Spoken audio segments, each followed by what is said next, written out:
안녕하세요, 여러분. 오늘은 우리의 소중한 전통 명절인 추석의 차례상 차림에 대해 자세히 알아보려고 합니다. 처음 차례상을 준비하시는 분들은 어떻게 차려야 하지? 이 음식은 어디에 놓아야 하지? 하며 막막하실 수 있습니다. 걱정하지 마세요. 오늘 천천히 하나하나 자세히 설명해 드리겠습니다. 먼저 추석 차례상이 가진 특별한 의미부터 알아볼까요? 추석 차례상의 가장 큰 특징은 바로 햅쌀밥과 송편, 그리고 가을 핵과일이 중심이 된다는 점입니다. 설날 차례상과 비교해보면 차이를 더 잘 이해하실 수 있어요.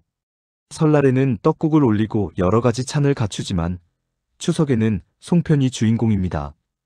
또 설날보다 국이나 찬의 가짓수를 줄이고 대신 그의 처음 수확한 햅쌀로 지은 밥과 핵과일을 풍성하게 올리는 것이 특징이죠. 이는 단순히 음식을 올리는 것이 아니라 올해도 풍년을 주셔서 감사합니다라는 메시지를 담고 있습니다. 조상님께 한 해의 결실을 먼저 올리고 그 은혜에 감사드리며 가족 모두가 한자리에 모여 조상님을 기리는 것. 이것이 바로 추석 차례의 깊은 의미입니다. 자, 그럼 이제 본격적으로 추석 차례상을 어떻게 차리는지 알아보겠습니다. 전통적인 차례상은 보통 45줄로 구성되는데요. 조상님이 계신 쪽에서 가까운 순서대로 설명해 드리겠습니다. 첫 번째 줄은 조상님께 가장 가까운 자리로 밥과 국, 그리고 수저를 놓습니다. 가운데에 시접수저와 잔을 놓습니다. 조상님 한 분당 숟가락과 젓가락 한 벌씩이죠. 양쪽에 햅쌀밥과 송편을 올립니다. 추석의 상징인 송편은 꼭 빠지지 않는 음식이에요. 국이나 탕을 올리는 경우도 있지만 지역이나 가정에 따라 생략하기도 합니다. 두 번째 줄에는 육류와 어류를 올립니다. 여기서 중요한 원칙이 바로 어동육서입니다. 동쪽 왼쪽에는 생선 요리를 놓습니다. 서쪽 오른쪽에는 고기 요리를 놓습니다. 그리고 생선을 놓을 때는 두동미서 원칙을 따릅니다. 생선 머리가 동쪽을, 꼬리가 서쪽을 향하도록 놓는 것이죠. 예를 들어 조기구이, 동태전, 북어 등을 동쪽에 놓고 불고기나 산적고기전, 갈비찜 같은 육류 요리를 서쪽에 놓으시면 됩니다.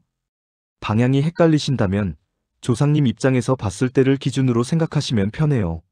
왼손에 생선, 오른손에 고기라고 외우시면 기억하기 쉽습니다. 세 번째 줄에는 탕국물 요리과 전부침개를 올립니다.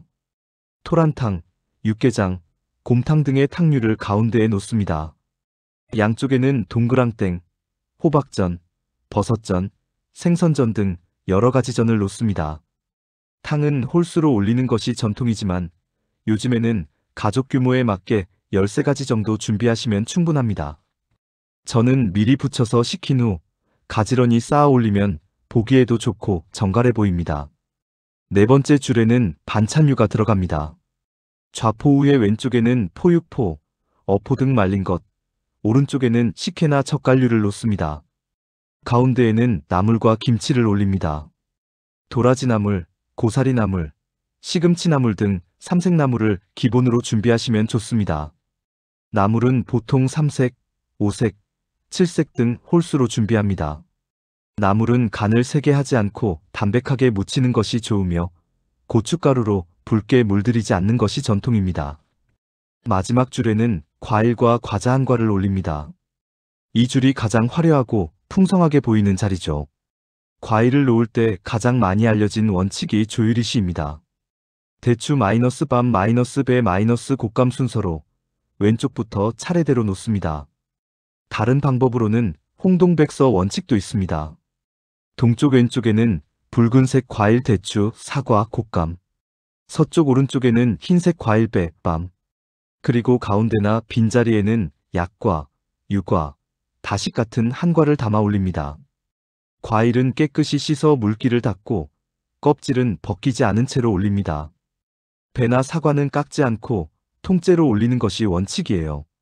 추석 차례상을 차릴 때 알아두면 좋은 몇 가지 원칙이 더 있습니다. 전통적으로 차례에는 술청주를 올리고 차는 올리지 않습니다. 하지만 요즘에는 유교식 제례가 아닌 가정에서 차를 올리기도 합니다. 올리지 않는 음식들. 복숭아 귀신을 쫓는다는 의미가 있어 제사상에는 올리지 않습니다. 고춧가루 든 음식 붉은색은 부정을 막는다는 의미로 피합니다. 마늘, 파향이 강한 음식은 정갈함을 해친다고 여겨 피합니다. 비늘 없는 생선 잉어, 갈치, 꽁치 등은 재래에 사용하지 않는 것이 전통입니다. 치치자, 돌림 생선갈치, 꽁치, 삼치 등도 피하는 가문이 많습니다. 경상도와 전라도, 충청도의 차례상이 조금씩 다르고 같은 지역 안에서도 집안 전통에 따라 다를 수 있어요. 그러니 처음 차례를 준비하신다면 어르신들께 집안의 전통을 여쭤보시고 그에 맞춰 준비하시는 것이 가장 좋습니다. 우리 집만의 방식을 배우고 이어가는 것 자체가 의미 있는 일이니까요. 차례상을 꼭 이렇게 복잡하게 차려야 하나요? 라고 물으실 수도 있습니다. 물론 아닙니다. 현대에는 맞벌이 가정도 많고 가족 구성원도 적어졌습니다. 무리해서 모든 원칙을 지키려다 명절이 부담이 되어서는 안 되겠죠. 간소화된 차례상도 충분히 의미가 있습니다. 자, 여기까지 추석 차례상 차림에 대해 자세히 알아보았습니다. 이번 추석에는 온 가족이 함께 모여 조상님께 감사드리고 서로에게도 고마운 마음을 나누는 따뜻한 명절 보내시길 바랍니다. 긴 설명 끝까지 들어주셔서 감사합니다. 풍성하고 행복한 추석 명절 되세요.